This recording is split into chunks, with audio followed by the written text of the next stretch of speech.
Today we will talk about TV ratings, local yellow debate, Ty Gibbs, and the news around Chip Ganassi. That's all coming up after the intro.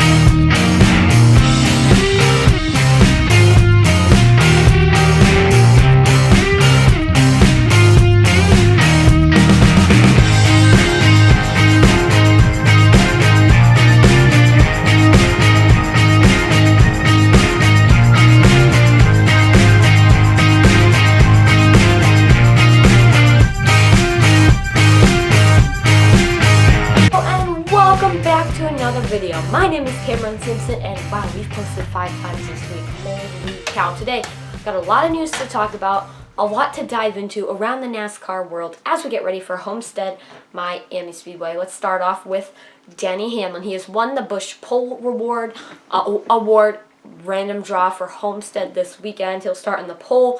I don't know who's starting next to him, but all I do know, Denny Hamlin won the pole, his first pole of the season. Homestead's a pretty good track for him, so I wouldn't count him out for potentially going out and winning this race. So that was just the quick news. We should have a segment of flash news, like we just go through the news like lightning. Yeah. Anyway, Chip Ganassi has been fined and suspended. Not the team, the person Chip Ganassi. That is because for COVID-19 violation, he violated Section 2.81 of the NASCAR rules book, which results in a pretty $30,000 fine and a suspension. He brought a non-track personnel member, a non-member that he can bring into the track. That is NASCAR is still very serious about their NASCAR protocols. They're not just their COVID-19 protocols. I think that is something that people don't realize that what we think is going to go. Like, there is strict protocols in place. These drivers need to do this. They need to follow this. And these drivers need to do the same thing as the owners do. And Chip Ganassi got caught bringing in a member that he shouldn't have brought into the track. And it's not a light little fine. That's a pretty heavy fine that he is receiving.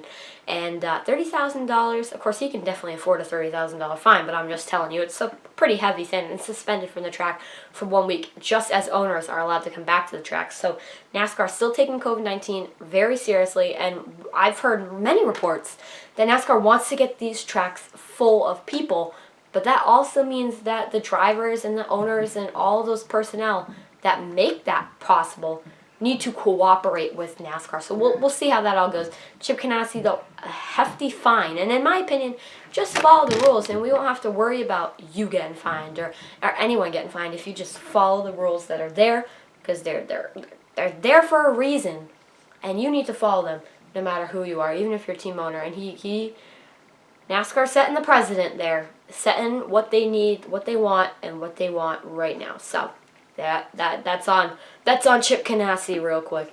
Now we go into Joe Gibbs announced Tuesday, which was earlier in the week Tuesday, that Ty Gibbs will compete in 14 more NASCAR Xfinity Series races this season after his surprising first victory.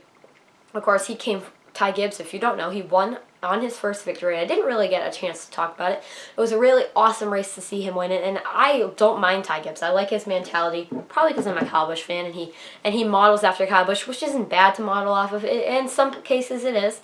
Kyle Busch in his younger self wasn't great. You know, we flash back to Ty Gibbs calling Daytona not a real racetrack, and flashback even more, Kyle Busch said that a few weeks ago. Ty Gibbs and ARCA, I said that during the ARCA race, this is not a real racetrack. I can't wait till we go to a real racetrack.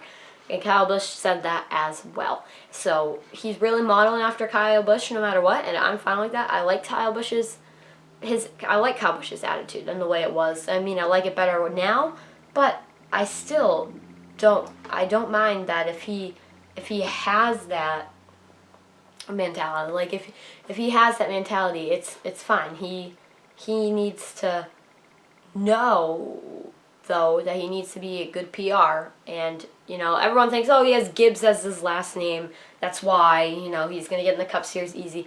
No, he races himself very good. He's a good race car driver. Road courses are not easy. It's the driver that wins races. It's not the car. And that is something that is pretty good. I mean, so he started, as I said, started in ARCA, jumped right into Xfinity. He's too young. He was too young to run the Daytona 500, not the 500, the Daytona race for the Xfinity Series. So, yeah. So this year he will race both in the ARCA Menard for the championship and for the Rookie of the Year in the Xfinity Series. So that is pretty good. So the tracks that they announced are road courses, as you probably can know. Some are those big mile and a halves, like a Kansas, I believe, is on there.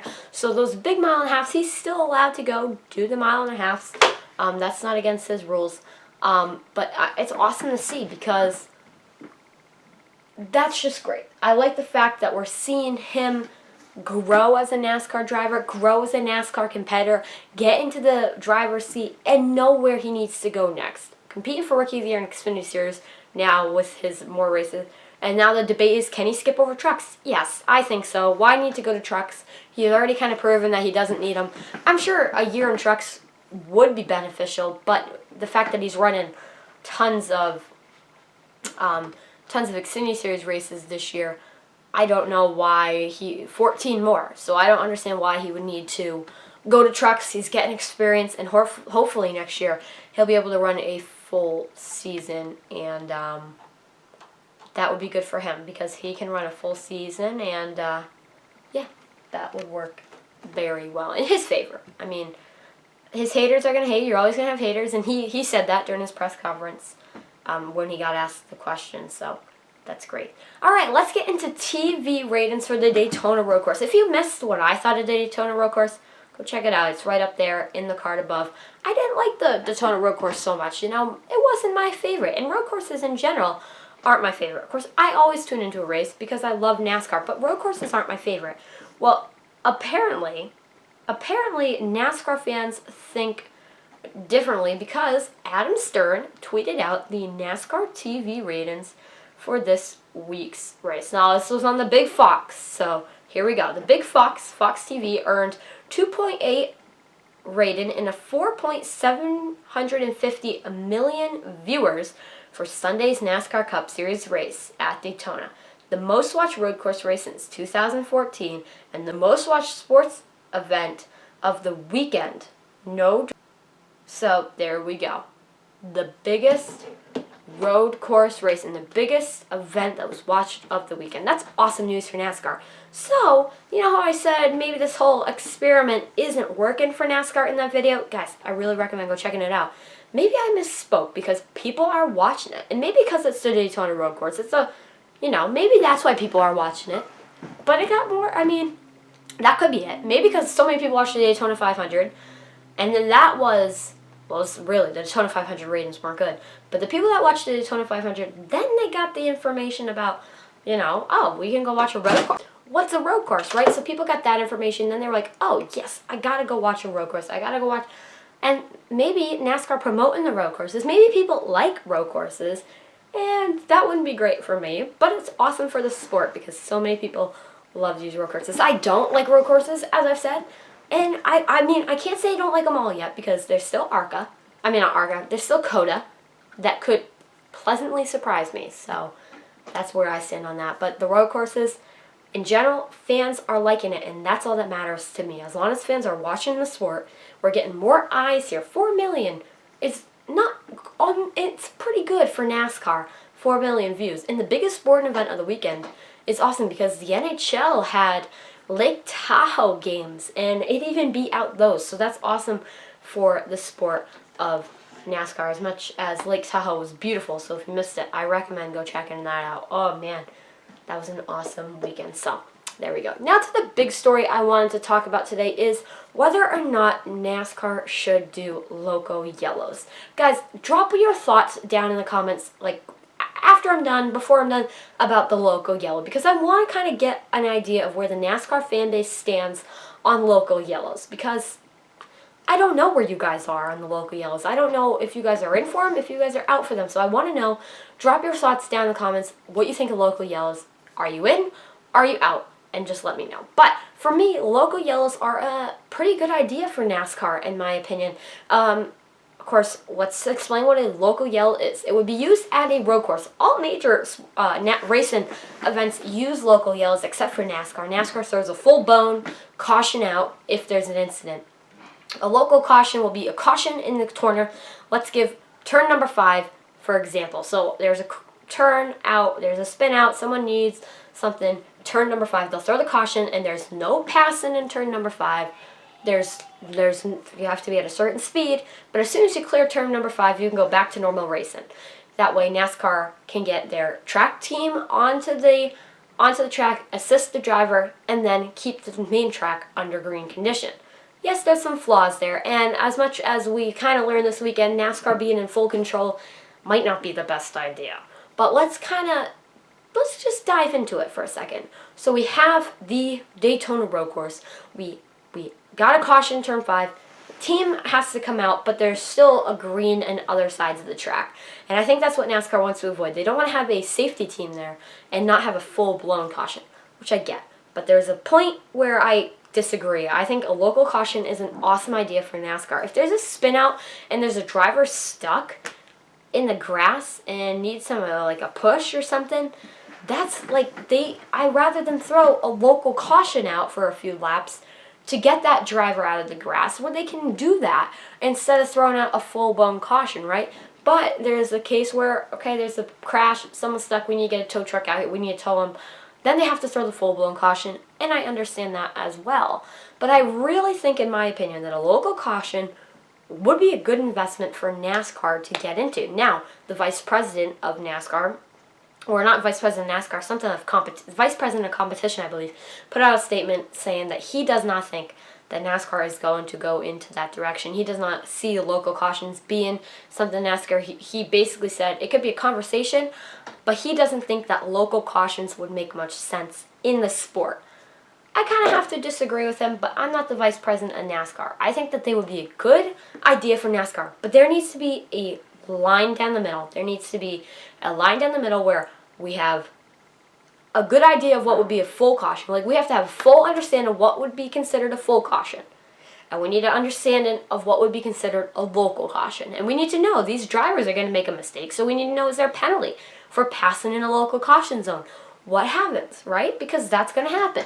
So we need to get that as well. So I think it would take a big transition for the drivers. Not to say they can't do it.